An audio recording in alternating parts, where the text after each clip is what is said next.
Hello, hello. Welcome to the Comeback Coach podcast. I'm your host, Mike Searles, and in this episode, we're talking about the benefits of humour in life and business and how it can help even when you might be feeling stuck in a setback.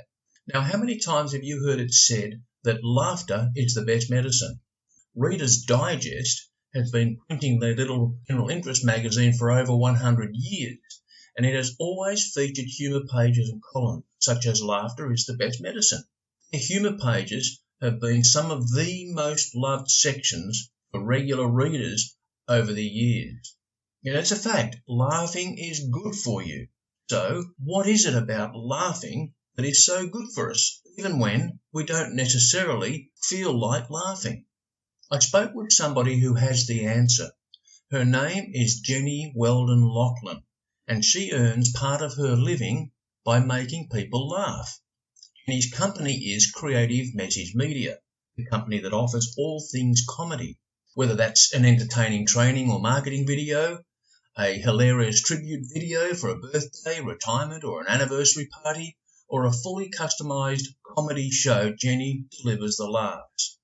She's also a 2-time winner of Toastmasters International Humorous Speech Contest in 2011 and 2016.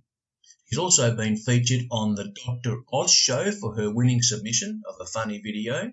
She's brought her stand-up comedy acts into the lives of the elderly at aged care homes, and her YouTube channel has over 90 funny videos.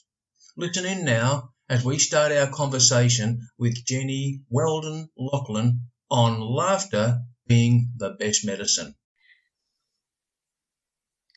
Well, here we are, and I'm so happy to be having this conversation with you, Jenny Locklin. Welcome to the conversation.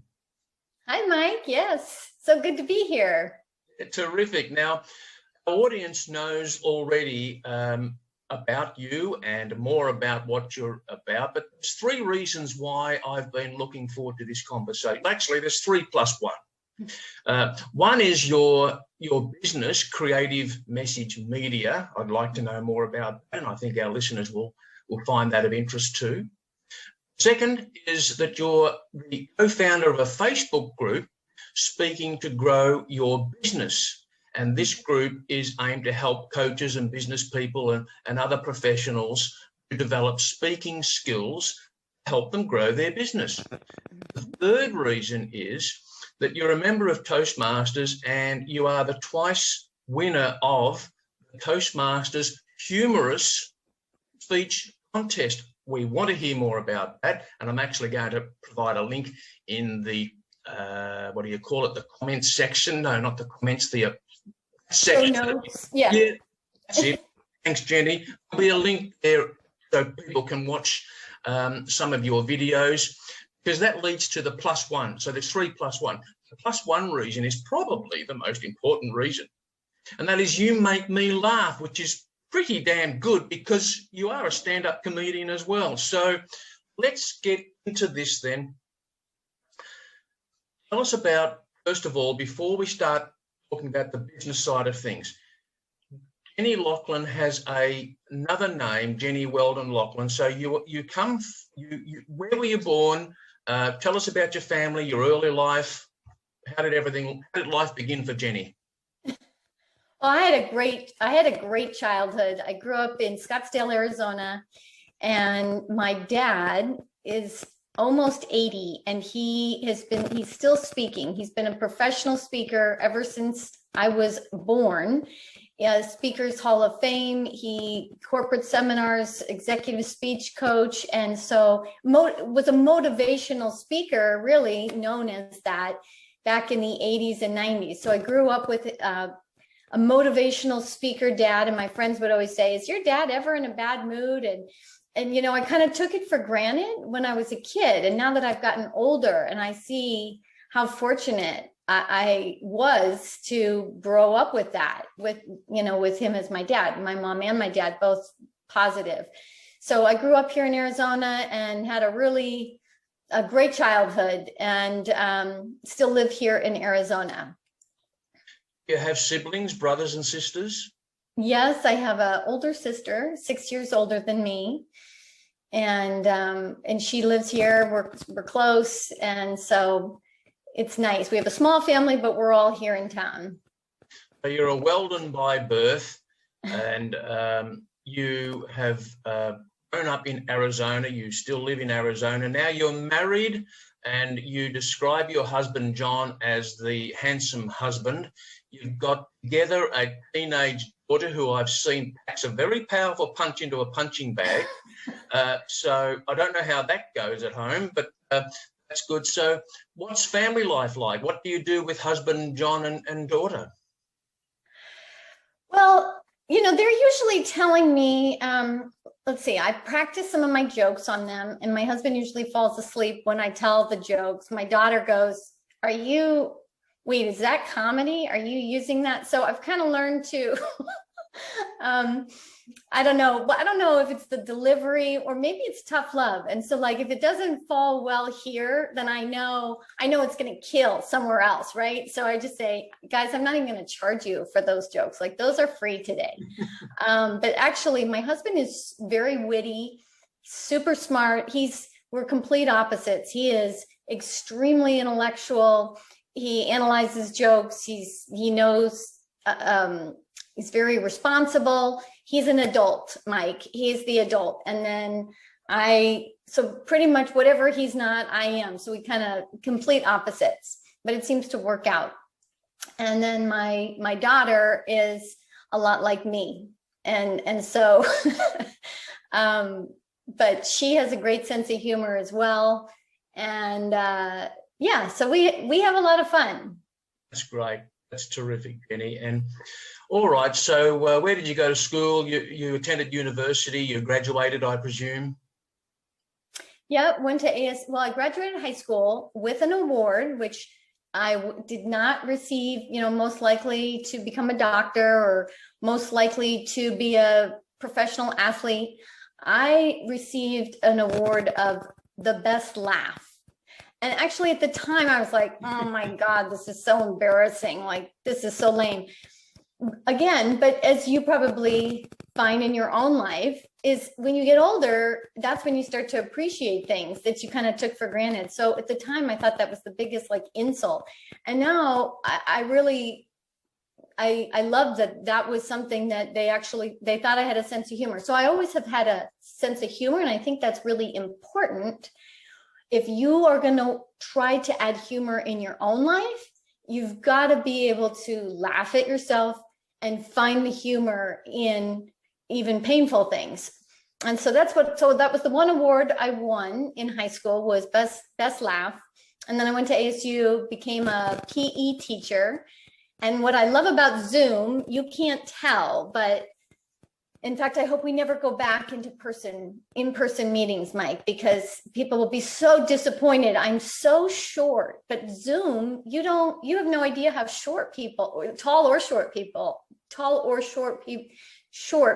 are. And so I was so short, and I was young when I started. So I would, be walking around the halls, and the kids would be like, wait, are you a kid or are you a teacher? And and it was fun. It was a really fun job. But then when I became pregnant and stayed home with my daughter, I stopped teaching. So I was actually one of those teachers. Oh, sorry. I was just going to say, I was one of those teachers that you'd walk into the cafeteria and the kids would be throwing hot dogs against the wall. And I would just be cracking up. But then all the other teachers would be really upset with me that I wasn't reprimanding them. So. Oh, look, you are my kind of person. You would have been my kind of teacher. I would have pulled you over with me and we would have been throwing hot dogs at the wall together, I can assure you. All right, so I think this is a good segue. You brought up how humour is so important. And as you know, the audience of this podcast are people who are predominantly people who have had some success in their life, and then for one reason or another, they find themselves in some kind of a rut, or they feel themselves in a rut. They're stuck. They can't get out. It's been brought on by some kind of an adversity or a setback. It could be health. It could be financial. It could be a relationship. It could be career, it could be anything. Mm-hmm. And I'm reminded of what Reader's Digest used to publish, probably still do, a very popular column. In fact, Reader's Digest is known for the last 50 or 60 plus years that it's been published or more for its humour columns. And they had a column, Laughter is the Best Medicine. So you as a stand-up comedian, somebody who has and does make a living from making people laugh, what take do you have on that laughter is the best medicine? What is it about laughter and humour that helps people get through tough times? Yeah, well, that's a great question. And, oftentimes things can be so hard and so sad or so stressful or so detrimental that when somebody says, oh, come on, you could laugh about it. It's like, what, are you kidding me? It's so painful. But you probably have heard this with comedy, is that there's a formula, and that is pain plus time equals comedy. And if you think back at your life, think back like when you were a kid, some of the things maybe you did as a teenager or as a younger kid to your parents. Maybe at the time it was so painful what you did to your parents as a teenager. But now that time has passed, think about, those are probably the stories that you sit around and tell your kids or your friends, and they're the best stories, right? Because time has passed. Mm-hmm. And so if you think about, and you might be thinking, well, I don't know if I've really had those moments. And the best way to think of those of your own is think of firsts and failures. So like your first job, or your first car, your first kiss, the first time you were in prison. All of those things are going to kind of like stir up some memories, and you're going to go, oh my gosh, yeah, that is funny now, but it wasn't at the time. Mm. And so, or even failures, failed relationships. And so the key is, if you can start to look at things, think of like old fashions or hairstyles, you look at old pictures and it's funny to you now because it seems so ridiculous. And so if you kind of start, it's like a muscle. When you go to the gym, you start working out and you get in better shape. If you start to kind of get your mind to look for things like that, you start to train your mind to find the humor in it. And it's not going to happen right away. In fact, when you're going through a hard time, it's actually really important. I don't know how you feel about this, but it's, in my opinion, it's very important that you feel the pain and you admit this really stinks right now, and you cry, and sometimes crying, side note, crying is the same benefits as laughter. It releases the same feel good drugs. I always say oxytocin. It's not oxytocin. Yeah. Oxycontin, which is the one it releases Oxycontin, whatever. It releases the feel good drug. And so it's the same thing, crying. So sometimes if you cry and then you can cry till you laugh, oh my gosh, that's really healing. Or sometimes you laugh so hard, you laugh until you cry. That's like the best. But so I don't know if that helps. Kind of. Of course it helps. It's very helpful, and I do agree with you. You asked me, you said to me, I don't know what you think about that. Well, here's what I think about that. I think you're 100% right. And I'm sure that most, if not everybody watching this who is going through some kind of a tough time right now, perhaps, or they know of somebody, hearing that it's okay to let that emotion, the worst thing is to hold that emotion in, negative emotion, the pain. That's good, Jenny. Thanks for sharing that. So when I wanted to ask you, and if this is a question you'd rather not answer, it's okay. But, comedians and people who are funny and make us laugh often have some of the most painful experiences from their upbringing, not childhood, I'm saying, but just throughout life. Has there been a time, I don't want to get too personal with the question, but has there been a time when you've had a struggle or a setback and you've been able to come back from it, bounce back, so to speak? Well, and let me clarify. So comedian, I have done stand-up comedy, and I've done a lot of comedy in the senior centers, which happens to be my favorite. Senior living centers, nursing, those are the best places, by the way, to perform comedy, because it's 2:00 in the afternoon. It's not a 12 p.m. show, or, you know, like a midnight show. Yeah. And, you know, they don't laugh very loud, Mike, seniors, you know, but I think it's, they're afraid that if they laugh really loud, they're going to fart. But anyways, and it's great because, but actually, so you asked what kind of painful moments, and actually I kind of chuckle because, you know, I really haven't I mean, yes, I have had some very challenging times like everyone else, but yeah. I mean, I had great parents. I've been healthy.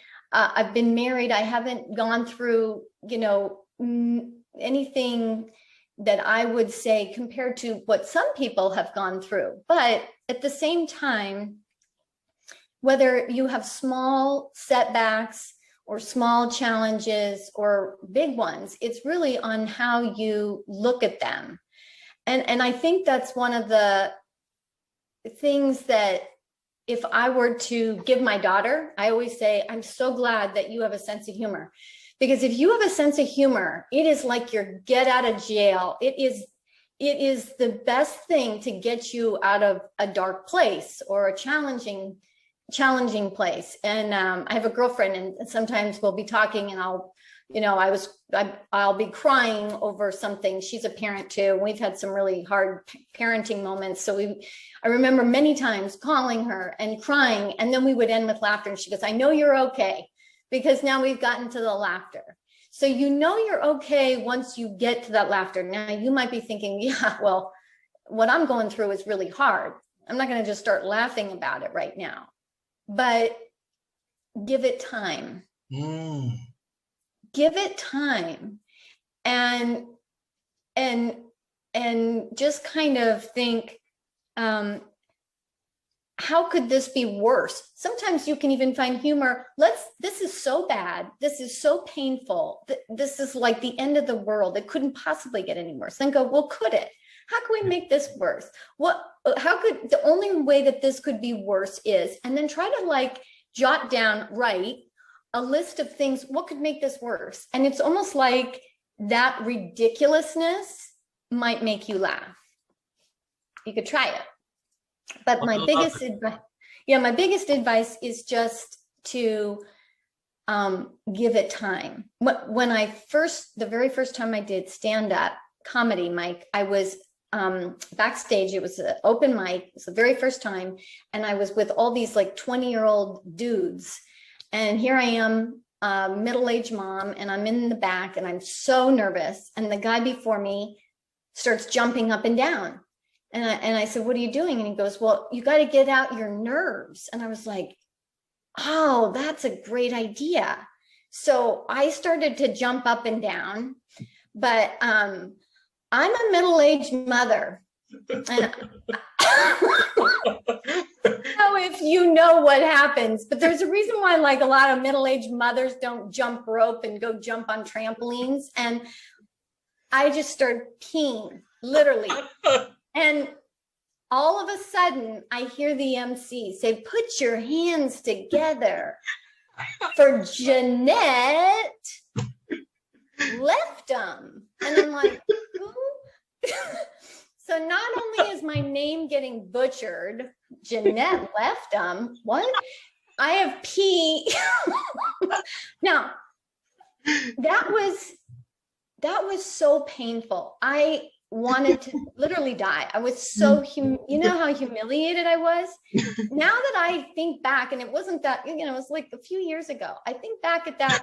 It's like one of my favorite things to reminisce about. Yeah, there you go. And so just know it's the same thing, you know, failed relationships. You might be dealing with a really like a broken heart right now, and you're in the dumps. But I promise you, give it time, because it's the same thing with, you know, parenting. Or, I mean, I've got a daughter, when she was 8, I was driving her to school. I can still remember it was super bad traffic. I was driving the school carpool. And she looks at me and she goes, Mom, with that sunlight coming in through the window. And I was like, yeah. And she goes, I can see all the hair on your chin. Okay. That was a painful moment. Did I want to disown my child? Yes. Time has passed and we can laugh about it. It's, we laugh about it anytime we remember that. So just know that, trust that it's going to be a great source of comedy for you and healing. And if you can laugh, you can heal from it. That's wonderful, Jenny. Really wonderful. Great advice. Thank you for sharing.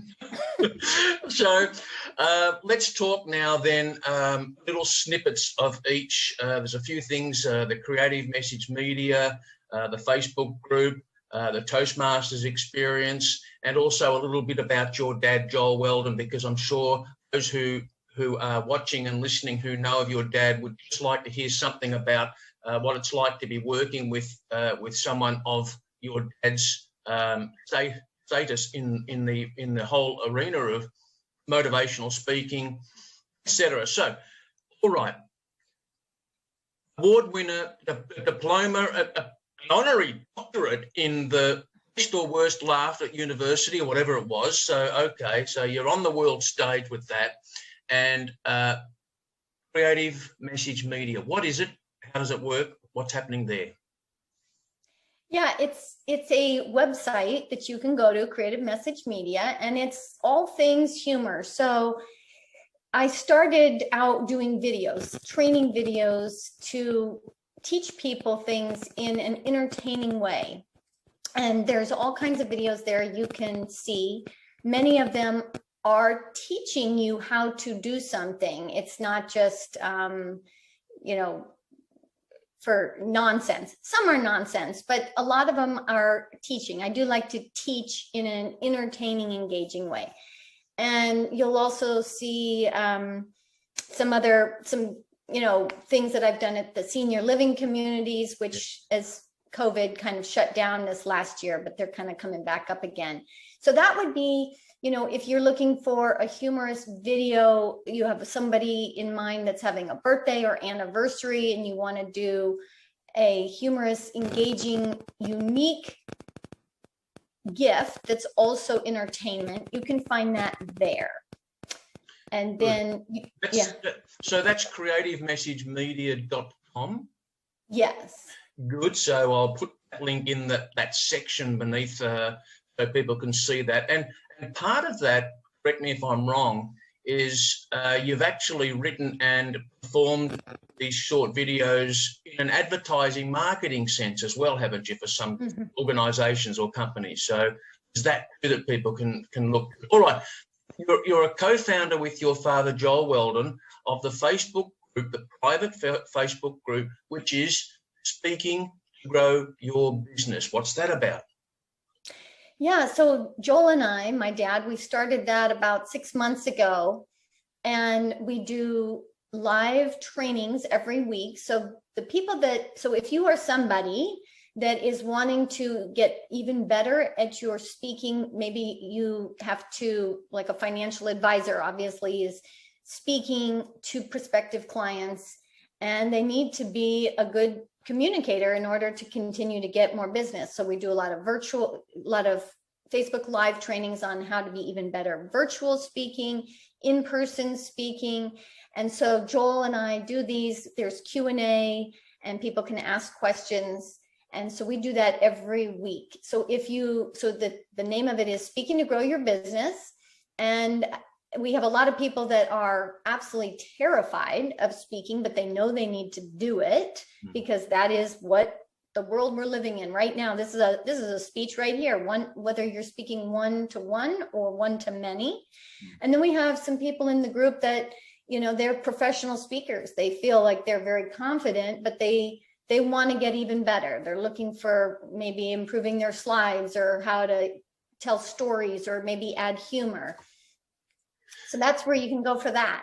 So Facebook, so I'll include a link in that section down below for that too. Talk about being in the right place, you and your dad being in the right place at the right time. You mentioned time before, about time heals all wounds. And I love that little saying, this too shall pass. I mean, I've used that so many times in times of stress and trouble and worry. This too shall pass. And you know what? It always does.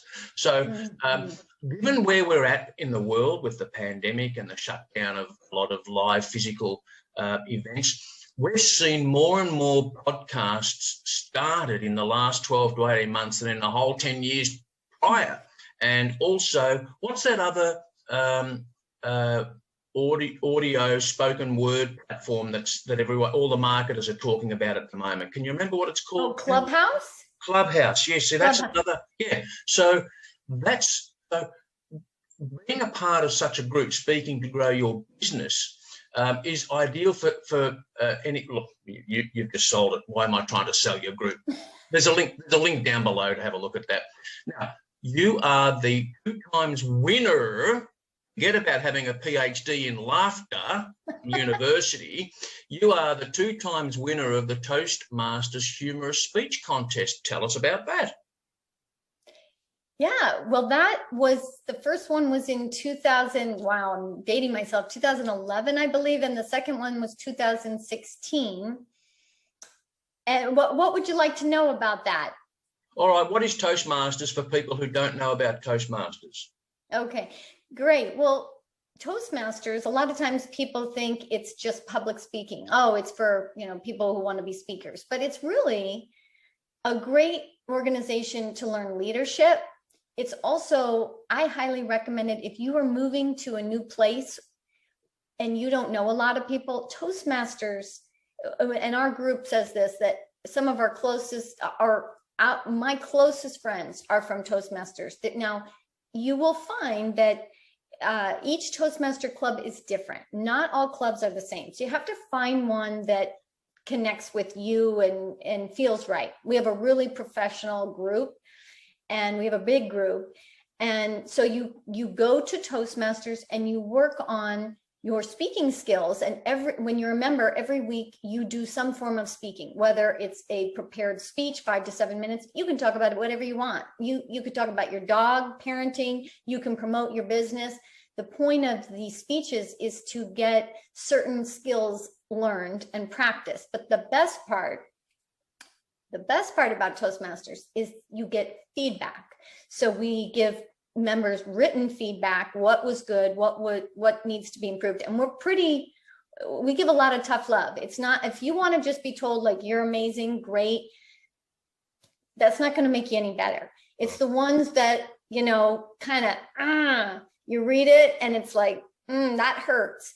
Those are the ones that are going to make you better. And then you also get somebody standing up, or in this case, virtual, and they're giving verbal feedback on what you did well and what could be improved. And that feedback is invaluable. That's what makes you really get better, because it's so hard when you go to work, you give a presentation, no one's going to sit there and give you a feedback on what you did well and what you didn't do well.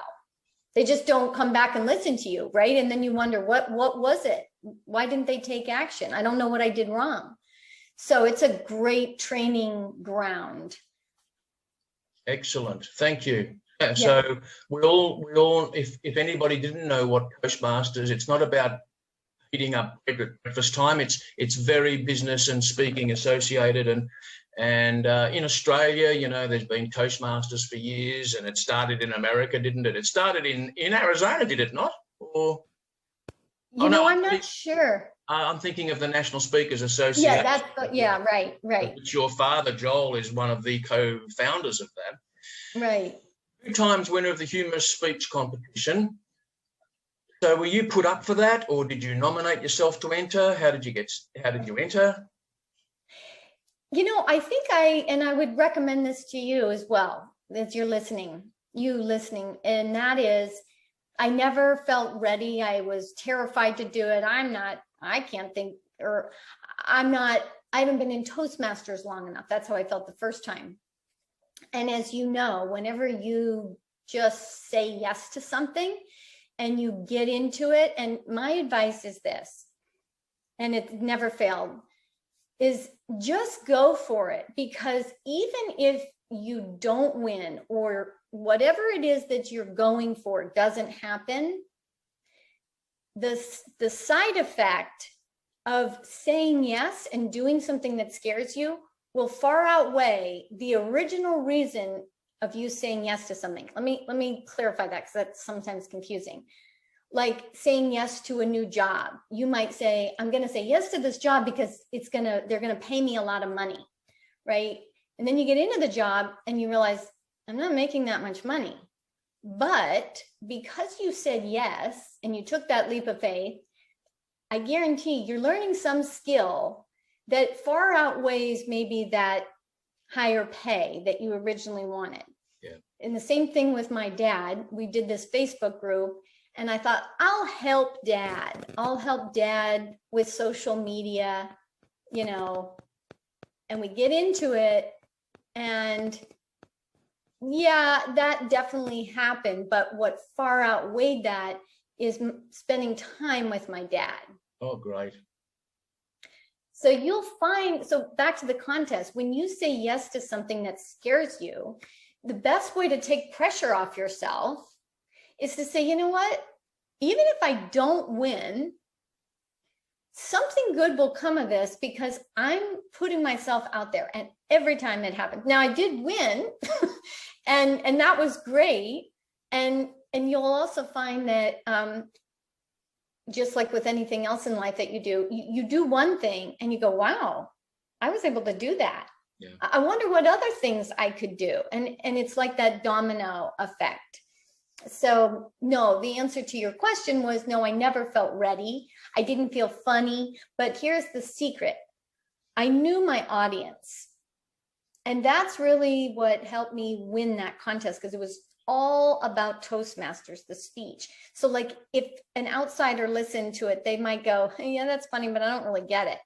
But that's good because everyone in that room was a Toastmaster. I knew they were a Toastmaster and I made it all about Toastmasters. So if you can think of that in your own life, like who is the audience, that's definitely going to help you even more. Yeah. Does that make sense? Yes, it does, 100%. And there's, I've seen at least one, I can't recall if there's two, but you've got those on your YouTube channel. At least I know there's one there anyway. So there'll be a link below. Yeah, that is so important what you've just said then. Someone once said, movement is better than meditation or something similar. And, we can contemplate and stare at the lint in our navel until the cows come home and nothing else will happen.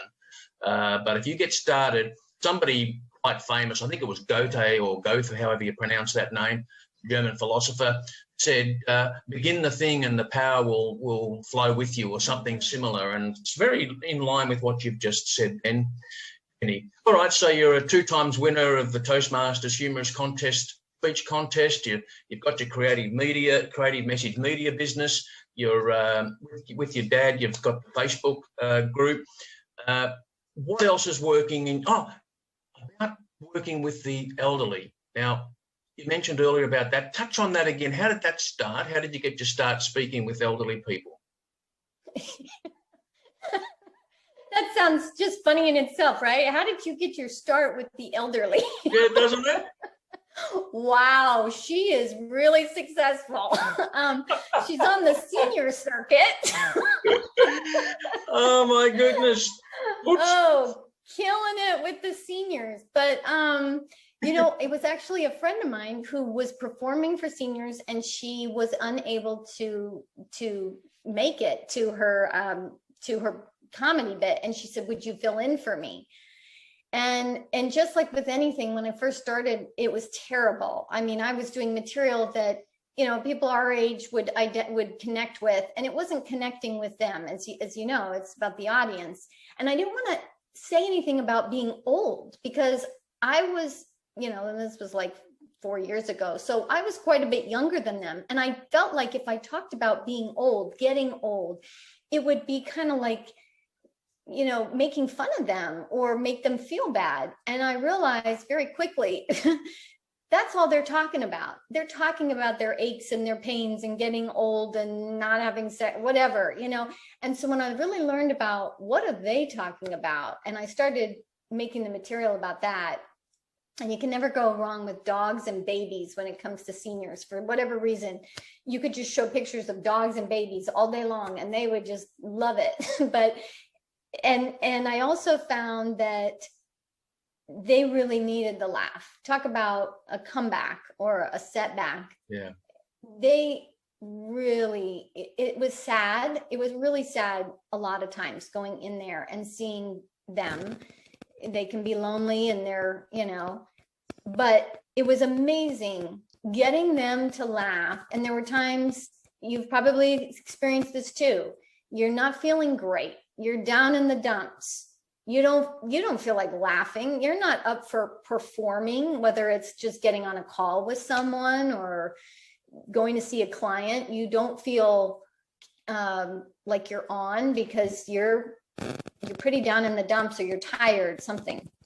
And every time I felt like that and I went to those places and I performed and they laughed, it was like it was so thrilling to me, and it totally uplifted my mood. So it kind of became selfish, and you'll hear that from comedians sometimes. It's almost like a selfish thing. There is no better sound than the sound, in my opinion, of people laughing, especially when you get a room of complete strangers and they walk into a room of they're complete strangers, and someone on that stage can get them to laugh. And it's like instant bonding. It's like it's magic, Isn't it? So seeing that with seniors, and they had a great sense of humor, and as you know, I was able to go back and kind of give the same material because I was like, you guys loved this joke last week because they and Mike, there's a high turnover.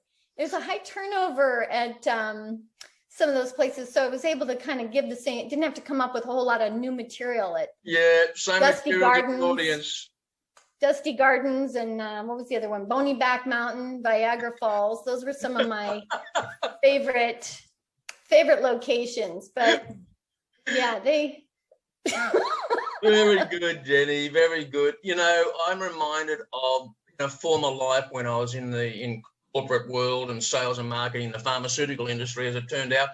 And my sales manager at the time said, because I was calling on doctors, that was my job. And he said, Mike, when they're laughing with you, they're buying from you, or they're buying you, actually, buying from you.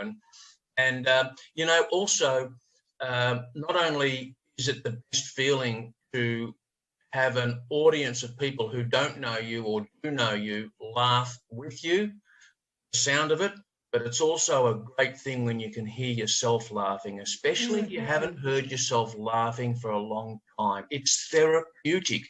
And you know what I found, Jenny, it's just a decision. Laughter may be actually just a decision away if you allow yourself. I'm talking to our listeners and audience as well. If you can allow yourself, permit yourself to laugh. You don't have to laugh for 5 minutes and be slapping your knee and have tears running down the inside of your leg, but just a little chuckle, can make all the difference. And Mike, that's a great point, because a lot of times people will say, well, it's been like a month since I laughed, or people come to a comedy club and they go, I needed this laugh. I haven't laughed in so long. And you might be wondering, well, how do you get yourself to laugh when you're just sitting at home by yourself or you're working all day?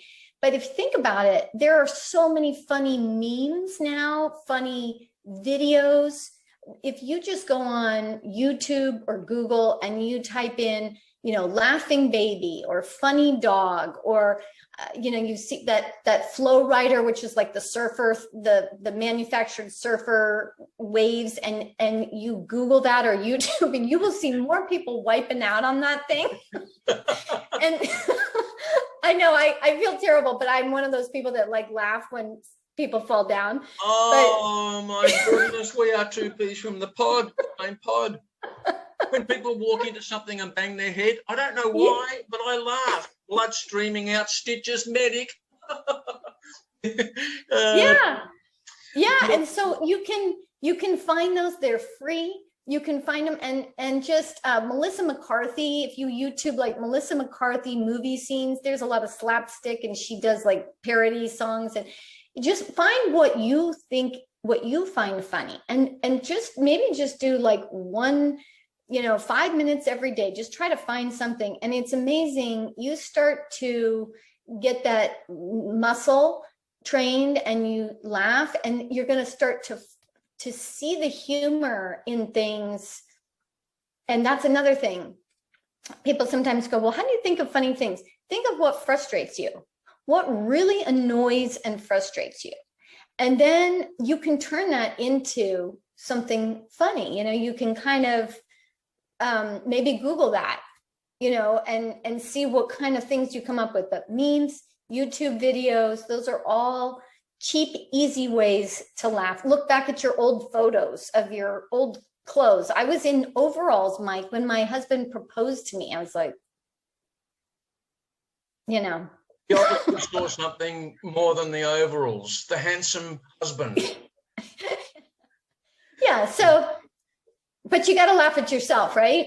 Oh, number one, yes. It's actually something I wrote a post about that recently, about the art, if you want to call it an art, but being able to laugh at oneself. It's a great place to start. And your advice, your recommendation there, that tip you just gave about beginning, find 5 minutes a day. I'd suggest in the morning, but any time during the day. 5 minutes, watch a funny YouTube video. Only needs to be short. You've given some tips on what kind of search terms people can use in YouTube or Google, or just look for Jenny Locklin on YouTube and have a giggle. Jenny, we're about to wrap up. Time always goes fast when you're having fun, and I've had some fun with you in this short interview. I really have, and you made me laugh again. So we did say that you just... So Joel Weldon is a very well-known speaker, motivational speaker, 80 years old, still very active, isn't he? Physically active. Yeah. Oh, yeah. He's got more energy than most. I mean, he hangs out. All of his friends are younger than me, so he hangs out with young people. He's got more energy than anyone I know. He's not quite 80. He'll be 80, but yes. Okay, well, mate, I love your dad, even though I've never met him. I don't know him personally, but I know of him being Joel Weldon, the speaker, and everything like that, and that's another story for another day, but I do love your dad. And I love you too, Jenny, if you'll permit me to tell you that. We're besties now, Mike. What's that? Yeah, we are best of besties. Huh? We took the little finger and give it a winkle. And then get the little beef fry Estin necklace, the little... It's in the mail. Half and the half. It's in the mail. I'll buy it today. So to finish off with, the best place to find you is creativemessagemedia.com. The link will be down in the section. Just to finish off with, Jenny, what project are you working on at the moment that gives you the most excitement, gives you the most pleasure, the thing that's really makes you wake up in the morning and think, I can't wait to get into that today? That's a great question. Let me say this. The biggest project I'm working on is managing. I got parental management. So I'm managing my parents and taking care of them, even though my dad is working but they're getting older. So I'm very involved with my parents. And then I got my 16-year-old. So I'm in the sandwich stage right here. Yes. And so just like your viewers, you got to look for what's working. And my dad always says, look for the good, expect the best, and know that it's all part of a plan. And so I think that, I guess just like probably your viewers right now, I'm kind of like one step, just one day at a time. Let's just work on one day at a time. And what kind of humor can we find, even if it's something really silly and ridiculous when you're cooking, when you're driving, when you're with your kid. So to answer your question, I'm kind of just in this, I'm in this sandwich mode. So I'm a caretaker right now, Mike. I guess that's what it is. I'm a caretaker, and I'm trying to also take care of myself, which is important for you viewers. You got to take care of yourself in addition to, before you can take care of someone else. So maybe not the most glamorous project I'm working on right now. Well, who asked about glamorous? I mean, that's obviously a heartfelt answer, and I'm so glad that you didn't just spit out BS. That came from the heart, and that's what touches people. That's what people want to hear. That's what people connect with. That's what this podcast is all about. Jenny Locklin, I am so happy that you've joined us, and I'm so pleased to have been able to introduce you maybe to a new audience or people that have not met you or know of you. I love you. I love your dad. I don't know your mum personally, but I love her too, and I wish more power to you and to your whole family. Jenny, we're going to wrap it up there. Let me just say thanks again for joining us, and thank you for your pearls of wisdom, and thank you for making me laugh. Thank you, Mike. And Mike, I got a quote for your listeners too. Thank you. About laughter. Okay, laughter. It's a lot like a windshield wiper, right? It doesn't stop the rain, but it allows you to keep going. So remember that about laughter. Good. Laughter is like the windshield wiper. It doesn't stop the rain. It allows you to keep progressing, moving forward, going, drive. Love it. Metaphor. I'm going to use that and write that, a post about that. I'll give you credit. That's excellent, Jenny. I got one more for you, Mike. Keep going. Laughter is a smile that had an orgasm. What? Hang on a minute.